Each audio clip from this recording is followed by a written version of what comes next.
Greetings, blessed love, welcome. How you doing? Wagwan. It's episode 6 of InIAhReason podcast.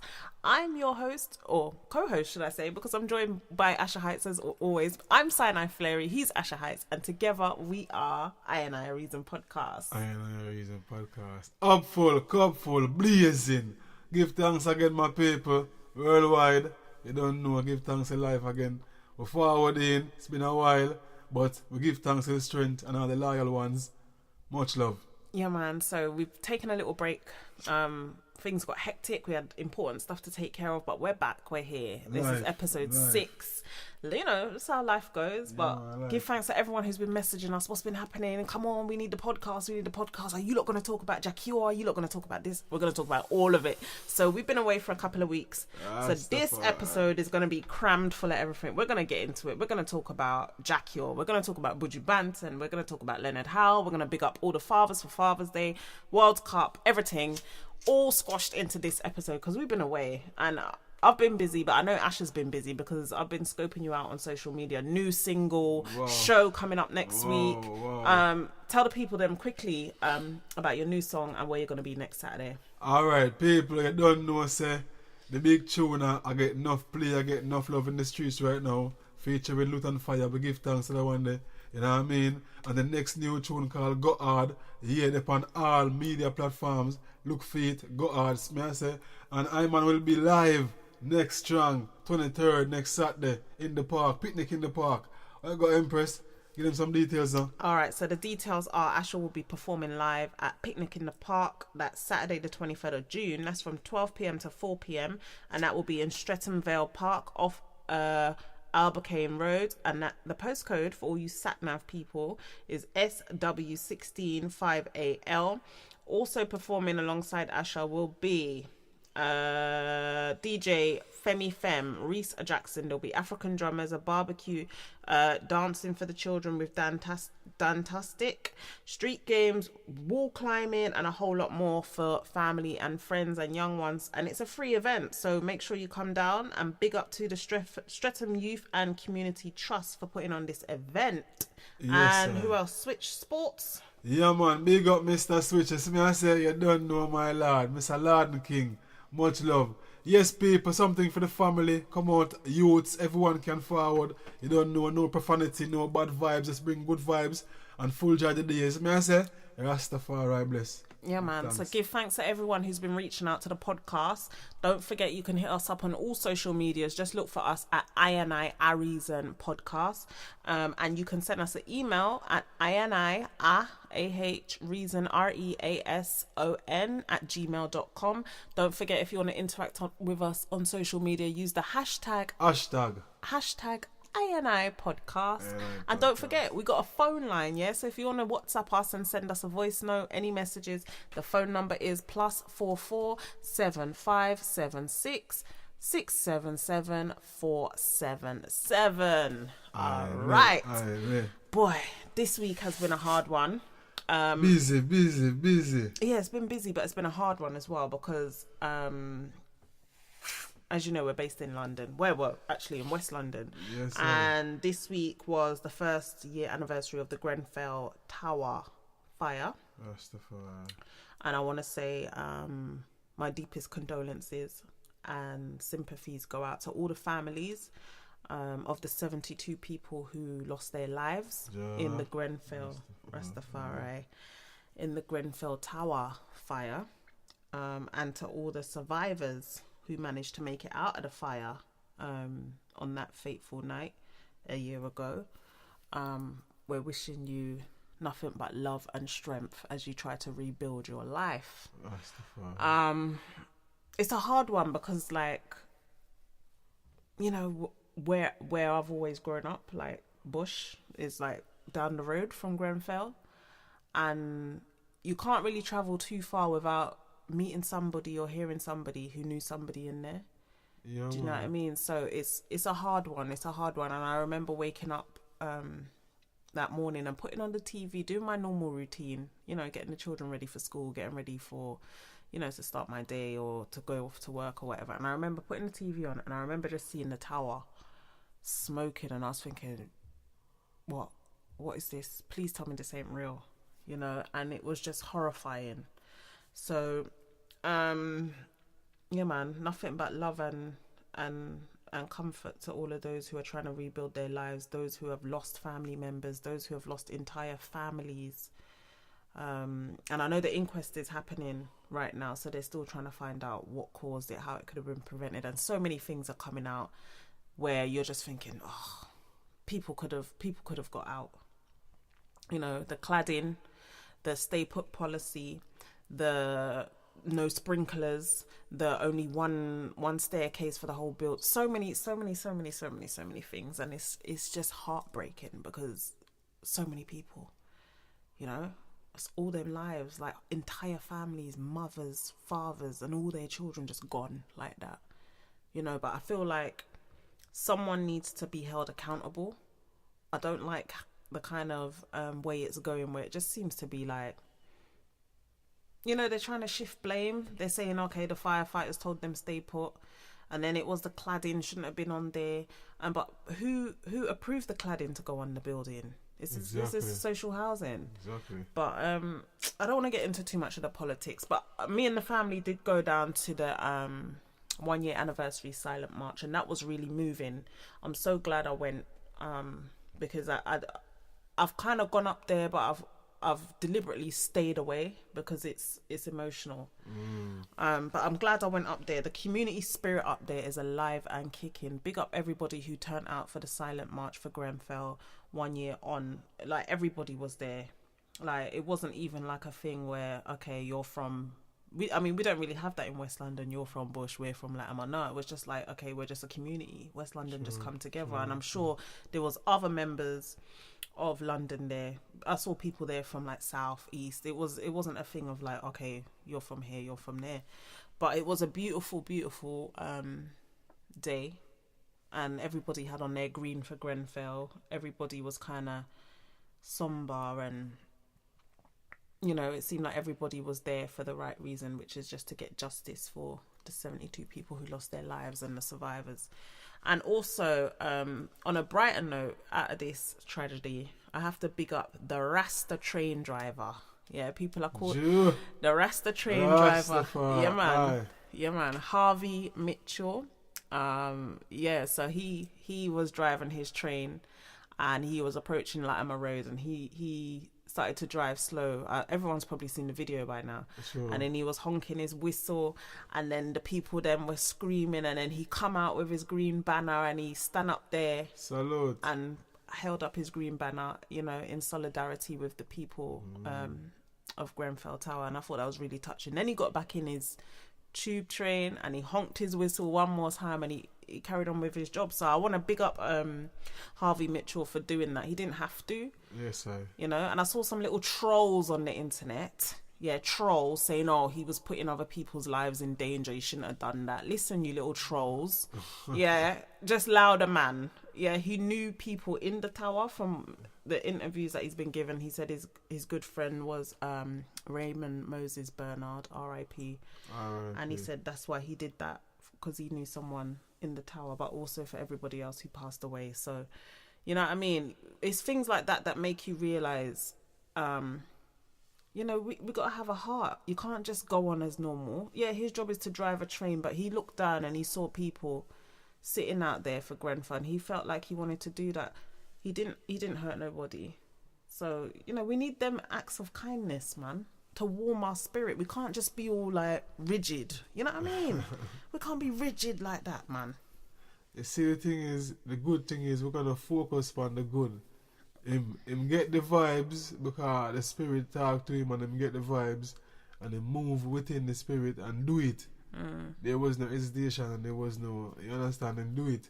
And it's been done, it's been seen, it's been felt, and it's been recorded. So give thanks. Yeah, and I think when it actually happened, when the Sky News reporter was actually recording live, the first thing that came to his mind wasn't like, oh, he's putting people's lives in danger. He was oh, what a touching, moving tribute. Yes, do you know what I mean? Once again, big up Harvey Mitchell for your tribute to the people of Grenfell Tower, and we'll be watching the inquest very closely to find out what exactly happened, and and hopefully, you know, the people will get some answers and they will get justice, because that's what they really want. You see, what them fail to realize is that the voice of the people is the voice of Jah, and the voice of Jah is the voice of the people. So once the people them start rebel and start complain and start shout out and start hold you in concern for certain things, you understand? It's only a matter of time before judgment take place. So you see me I say? Yes, I. Okay, so that was our little piece on the whole I. Grenfell Tower thing. But hold on, I'm just going through my phone, right? And I'm seeing breaking news. The government planned to announce an annual Windrush Day. So hold on, let me just get this up. The government is set to announce an annual Windrush Day to celebrate the Windrush generation and their descendants. Minister Lord Byrne told activists and others that who had attended a roundtable event over the 60th anniversary of the beginning of the generation that he will make the announcement with great pride on Monday. So hold on, it's Sunday now, so tomorrow. It says it comes ahead of Friday's anniversary of around 500 Caribbeans coming from the Empire Windrush ship at Tilbury Docks in Essex on June the 22nd, 1948. So they're going to have an annual Windrush Day to celebrate the Windrush generation and their descendants. That's all nice, you know, you having an annual Windrush Day, but what about all them people who ain't got their passports yet? Do you know what I mean? See, what them thing I just plaster over cutting over wound. And what about all them people they've wrongly deported? Like, yeah, annual Windrush Day sounds nice. Quick fix. Yeah, but that's not good. Is that to just pacify people? Yeah, something for us divert the energy and the vibes. Yeah, we'll celebrate after everybody's got their passport. Yeah, sure. So do some work and do some what can I say now? Some valuable work where is in line with the people's needs and wants, and put the people first. Put the people first, basically. Put yourself last and put the people first. Yeah. Yeah, do something for the people, and then we can talk about some day. Yeah. I mean, I like the idea of having an annual day where you're going to celebrate, you know, the Caribbean people who came here and built up the country and our culture, and that's all nice. But at the same time, you've wronged a lot of people. You've destroyed a lot of people's lives. Some people have been wrongly deported and lost jobs, lost homes, been refused NHS life-saving treatment. And then you're going to announce, okay, we're going to have a Windrush Day. Yeah, that must be all right after that. That's nice, but give the people back what they've lost. Compensate them for what they've lost and the trauma you've put them through. Of course. And then we can talk about having a nice little party and street party and put up some Caribbean flags and have a bit of rice and peas. Do you know what I mean? We can talk about that afterwards. Well, you see, I feel like this is what them like for them all a while, because you see, they love put up street name and give us streets and give us dates and that's not really nothing of value. No, that's nothing of value. No, give us our own town and give us our own. That would never happen. Yeah, that would never happen. Give us the opportunity to have our own schools, hospitals, supermarkets, and all them things. No, that would never happen. That would never happen. Come on, they gave us Brixton and Bush and Tottenham and Harlesden, but they're slowly taking them back, man. Gentrification. Yes, sir. Do you know what I mean? The markets where they're selling yam and green banana are turning into coffee shops and delis, man. There you go. Oh yeah, I don't know how I feel about that. They need to make sure everybody's been compensated and before they announce that, but. Yeah, I thought I'd just drop that in because I see it come up on my phone, you know, breaking news and all that. But reggae world now, man. Yeah. Some madness has been going on. But before I get into Jah Cure, Buju Banton countdown is on. So, 6 months or 5 months? How much? No, do you know what? 6 months. It was 6 months, but according to Buju's his team have announced. Big up Ronnie, his PR team, who's in charge of his PR. She's been keeping me informed about Buju and everything that's going on. So Buju has a new website. So they've launched a new website for Buju, and it's bujubanton.com. where you can go, and it's got a countdown on it, yeah? So it's hashtag Buju returns. So it's all exciting, like Buju returns, you know, like, and it's got a countdown on it. So it says 5 months and 3 weeks and no days to go. That's as of today. So it's less than 6 months now. So yeah, man, 5 months and 3 weeks, and then Gargamel's back. Rasta. Aye. Give thanks to life. Yeah, it's kind of been like, I feel like with reggae, like I feel like since he's been locked up, it's been like there's been a big gaping hole. Like, not to say that like people ain't been putting out music, but he's just like different, innit? Like his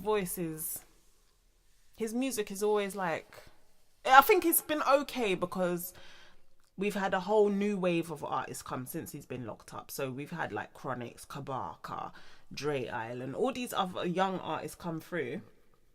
But then I'm still thinking like, oh, we would have needed a Buju tune on that, or Buju could have collaborated with that one, or do you know what I mean? So I think a lot of people are anticipating his return. Well, I know I am. I'm counting down, man. I'm counting down. And he released on your birthday. Yeah, you know, yes, you give thanks and praise, you know, because this date, yeah, this release date, December the Great. December the Great. That's December the 8th. To those of you who don't understand Asher Heights language, it's December the 8th. Yeah, so yeah, December the Great. December the Great, I'm on Earth Strong, so it's like, it's an Earth Strong present, you know, it's an Earth Strong gift for no, so yeah, free up. This man say, man, they are road again, and you know, great things can start, move off again, and the journey can just continue to the fullness. This man say, like I say, since Buju Banton leave off of the scene musically and all these things, it's like a big emptiness, right? Yeah, I think so. True. Because I won't go one Buju, and nobody can replace Buju, so once him gone, him piece going to leave waiting until him forward, so now him forward again, and there's more works and more fire and more blessing. You get me? I say, yeah, man, we give thanks, man. Jah, Rastafari, aye. Welcome on road, Buju Banton. Greater December. Looking forward, my lad. Rastafari. But then, did you see as well, like, was it some news station tried to release, like, the evidence from his case? And I was thinking, I don't know. I knew he was going to ban a fire again. But I was like, I don't know why they're doing that. But, yeah, I don't think it really deterred his fans or in any way. I was just thought, okay, why are they releasing this, like, for people to see? Like, are they trying to discredit him? Are they trying to, I don't know. You know how Babylon's always up to their tricks, man. Yeah, feel them vibes. You know, but yeah, man, Buju returns, and we're going to be checking regularly on InIAhReason what the countdown clock says. So maybe, like, we can say every couple of weeks we can check and tell people how long he's got to go. Yes, sir. Do you know what I mean? So, yeah, man, that's Buju Banton. And, I just got to play this a little bit, yeah? Yeah, man, right. Make sure you hear me. Baby! Lord of mercy! Lord of his mercy. Right, we can't play too much. We'll get driver. Don't stop at all. Sorry for my accent, guys. Right, we can't play anymore, otherwise we'll get done for copyright infringement. And we're not trying to do that. We're just in the vibes. You know what I mean? Representation. Yeah, man. Salute Buju Banton. Yeah, man. The great Buju Banton. Their countdown is 5 months and 3 weeks. Yes, Jah. All right. So moving on to reggae now. Jah Cure. What's Jah Cure been doing?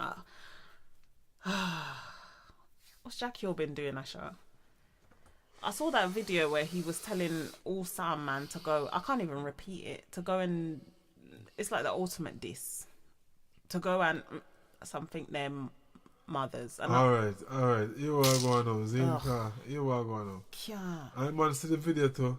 See, I'm also see the response from certain people. You understand? But here my take on the vibes is this. Yeah.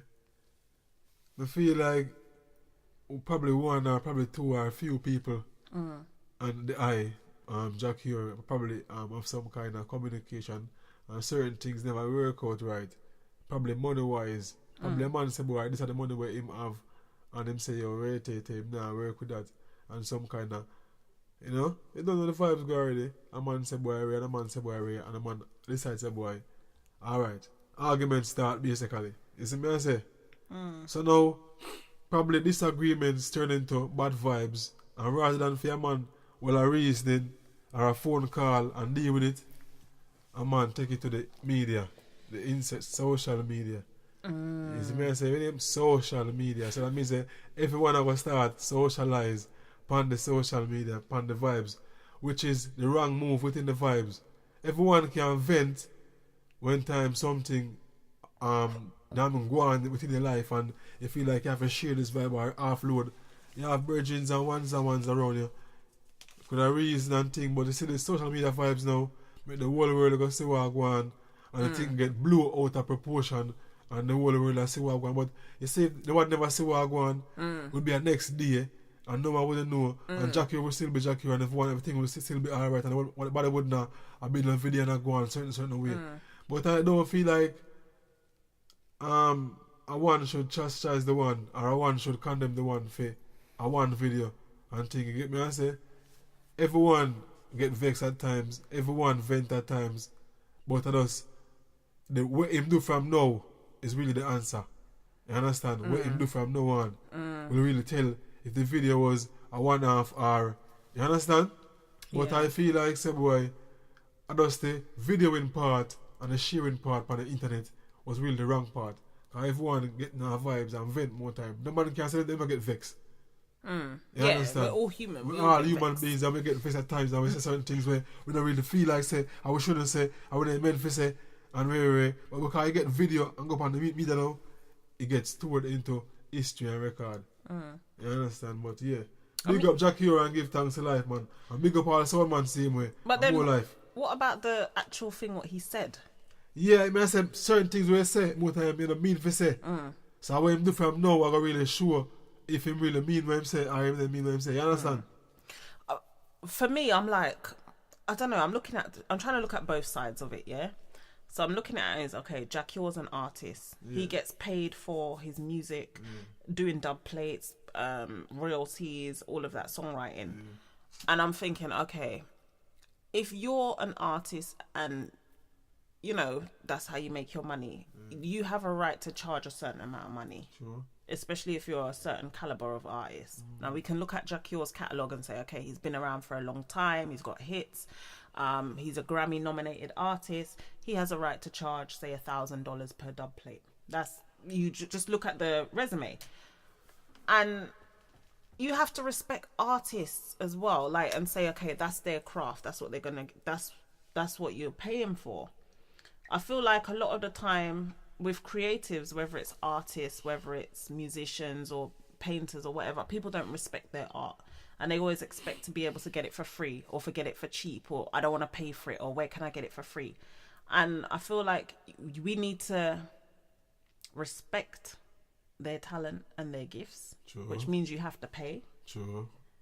But that's looking at it as a business side of what Jah Cure is trying to sell, his dub plates, okay? On the other side, I'm like, you can't diss all Soundmen, because when Jah Cure was in jail, it was the Soundmen and radio, well, not even really radio, it was the Soundmen who were playing Jah Cure and telling everybody, yo, there's this artist, you got to listen to Jah Cure. For the whole time he was in jail, it was just Soundmen playing his records. Or it was pirate radio, it was underground radio, it was them underground Jamaican raves playing his music. So for him to come out now, okay, Jah Cure, you've made some money, you're very successful, you're Grammy nominated, you can afford to buy a house, and for him to turn around and tell all Soundmen to go and their mother, I find it highly offensive, rude, disrespectful, and ungrateful. That's me personally, and I'm not a sound person, but I understand how hard them Soundmen used to play Jah Cure every time. I don't care what no one says.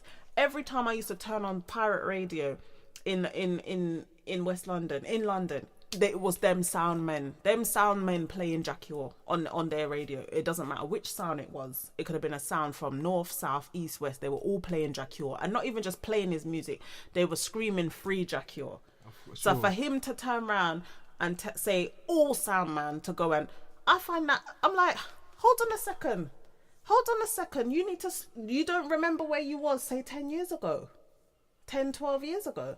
And I'm not saying that to be mean. I'm just saying more time we forget about the hardship when we get comfortable. And your mouth might become a bit loose. And for me, I'm like, I was highly disappointed because not only that, you're supposed to be an artist who speaks roots and culture, who lives roots and culture, and who preaches love, unity, respect, all them things that them Rasta artists sing about. But then you're going to give the lowest disrespect, from my understanding of Jamaican culture, to tell somebody to go and their mother. That is like the ultimate diss. So for him to do that, I'm like, nah. I'm looking at it as, Jah Cure, you shouldn't have done that. Yeah, you shouldn't have done that. Was a wrong move. It was a wrong move, and I hear what you're saying about social media.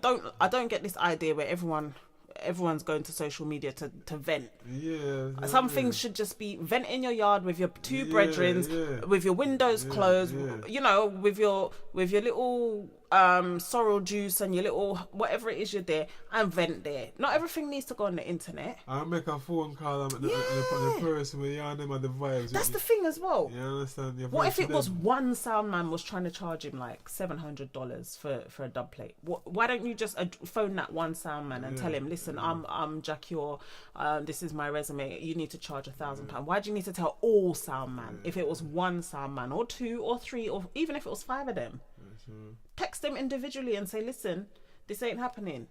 But to say all sound man, you're offending a lot of people, man. True. And I know there's some sound man who have paid, who probably have paid Jah Cure a lot of money for their dubs. Do you know what I mean? So I don't know. Apparently he's come out and apologised, and it's all water off a duck's back or whatever they say now. But we'll see. But yeah, it was a bit disappointed. Time is a master, you know, people, and time will tell us. So it's a man tell us the best thing to do is just to listen and observe. Listen and observe and pay attention. You understand? Yeah. And we don't want to hear them kind of feel fitting. And always wish people well. Don't wish them bad, you know? Wish people well. Yeah, Jah Cure, nah, man. We don't want to hear them filthy words anymore. Like, you know what I mean? Nah. But anyway, today is Father's Day. Yeah. Yeah, man. So big up all the fathers. Big up yourself as well, because I know you're a daddy, an amazing daddy. Do give thanks. Yeah, man. Thanks. And big up my dad, and big up my father-in-laws, and also big up your dads. Yes, sir. Do give thanks, man. All the fathers in the world, man. My father, same way. We do give thanks to all the fathers, you know, and everything with them do. You know what I mean? All the mothers stay strong, same way. Don't know. Hopefulness. Blessed. All the children stay strong. Yeah, man. So that was Father's Day. I feel like Father's Day don't get much hype though, man. It's a bit. I don't like this. You know when people do. I don't like when they do this comparing Father's Day and Mother's Day with rubbish.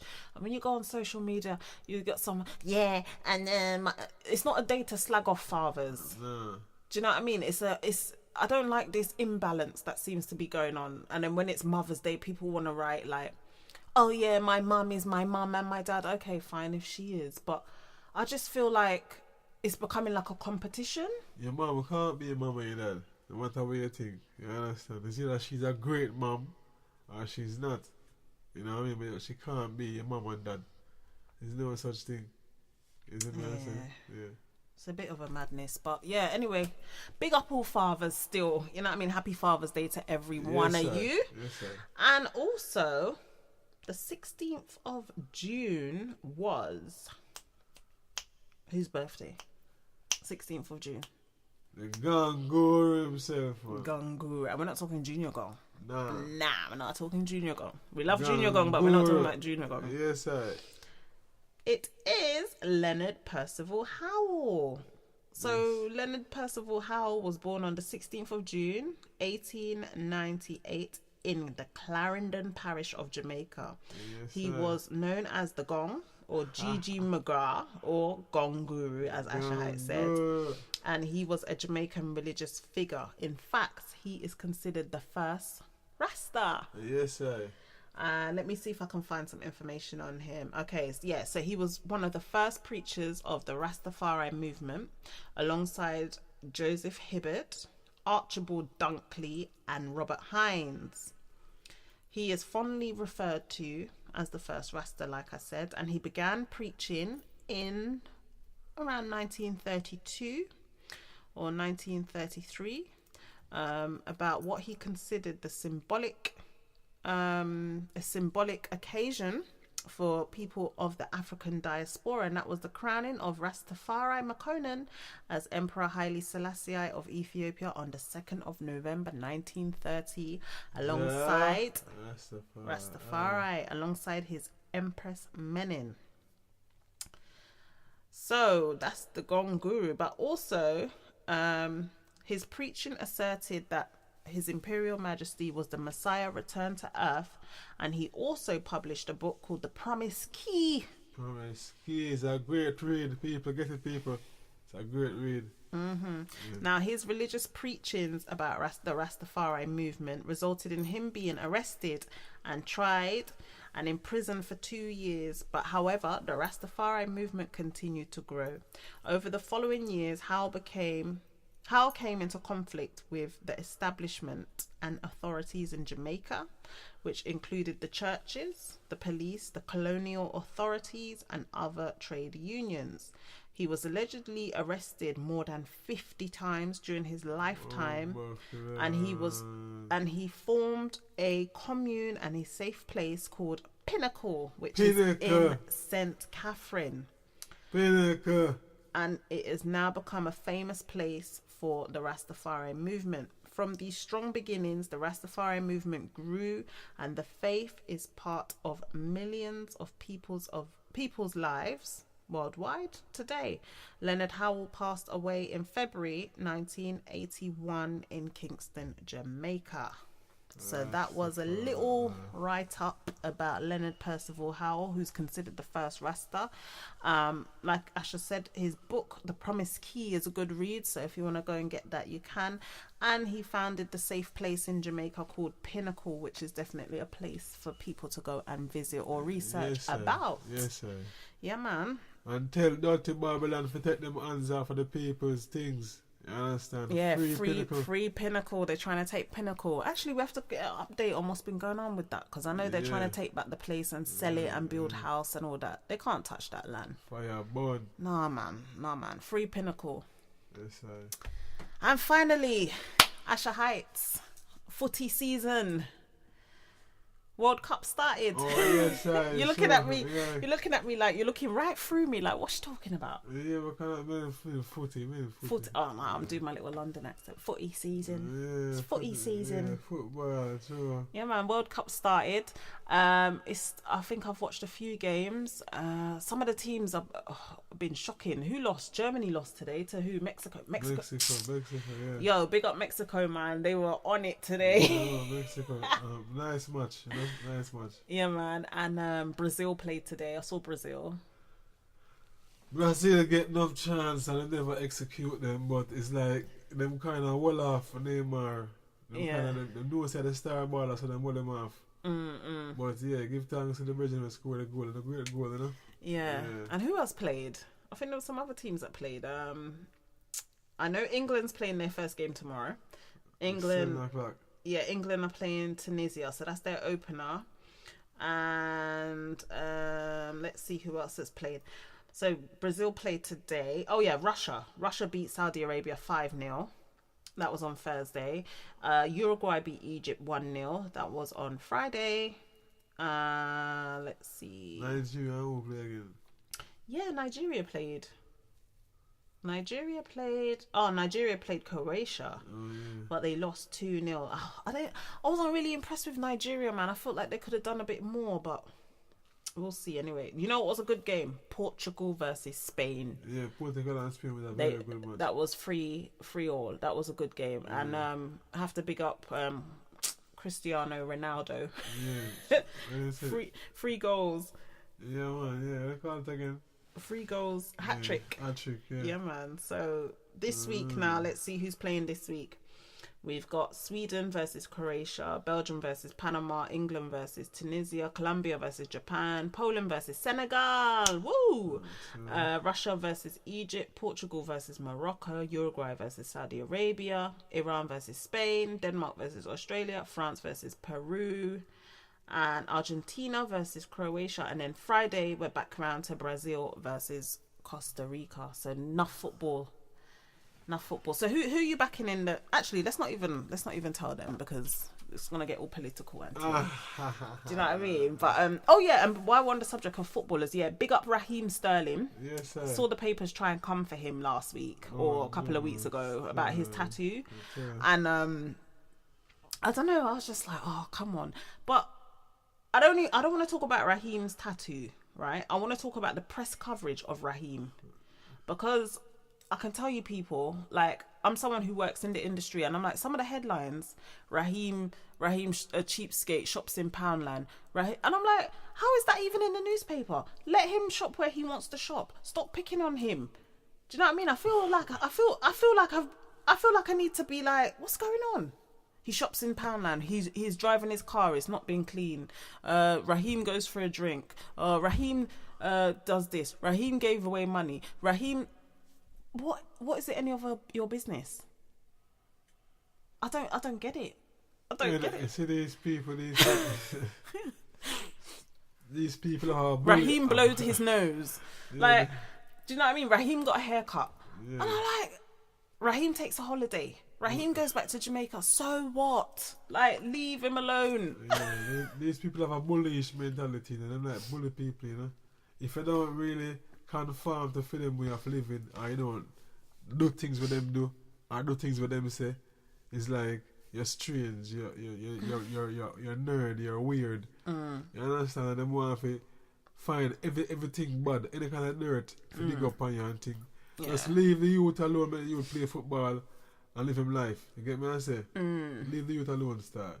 I mean, as for the tattoo goes, me personally, I don't deal with tattoos, but I'm like, okay, there's people with all kind of tattoos on them, skull and crossbone, knives, a heart with a knife through it, and you know what I mean. Okay, he's put a gun on his leg. He said the reason he's put a gun on his leg, these are his words, not mine, is because he wants to remember his father, who passed away, who was murdered and shot when he was 2 years old, and he's vowed never to pick up a gun. The tattoo, and he said the tattoo is not finished. So they've seen half of the tattoo, and they've just gone, oh, he needs to get that removed. Why has he put a gun on there? And I'm sure he's not the only footballer who's got a gun on his body, tattooed on his body. Yeah, I'm not all for guns, but it's his body, isn't it? You can't tell people what to put on their body. Control them, life for control the people, you know. Them life for tell them if you do it, and if you do it, and jump, and if you ask I. You understand? If you don't really if you're not a person where them can push and shove, you're gonna have problems. But my lad, stand firm here, my lad. Well, your grounds, just play good football and be disciplined, and just love the people. Do it for your mother and your children, and you know what I mean? Yeah. Go on, do you think, my lad? That's what I say. I just kind of felt sorry for him, because I think for a whole week they were trying to pin everything, like, you know, all the high gun and knife crime and stuff that's going on. They try and pin it all on him because he's got a tattoo of a gun in his leg, and I'm like, hold on a second, rubbish. Look at all your movies that have how much guns in it, and all your music and all your rock stars and that talk about I gotta get all them, you know, them kind of people, and the movies, and not even at the computer games, all them, what they call, I'm not even gonna call them out, but there's some computer games that are more violent than this tattoo Raheem's got on his leg, of course. Where they actually go around what your children are playing, which they can go and buy, where they go in there and they're being a man and they're walking around and they can go up and stab people and take parts of their body apart. All these computer games are out there, but no, it's Raheem's tattoo on his leg, isn't it? It's nothing to do with the computers. It's nothing to do with the music. Even the cartoons and violence. Oh, South Park. I shouldn't even be calling out the cartoon, but remember the little guy in that he say, I killed Kenny. Look, come on, man. But no, it's Raheem and his tattoo. Yeah. Okay. All right then. But anyway, me done talk. We done talk on that. All right, so that was episode 6 of... You got anything else to say? Look at me rounding off and I'm not even letting you talk. No, it's sure. It's here we go on people. We can have a look at black nose and think of the hay fever going away. You see it, but you don't know. Naughty hay fever. You see it.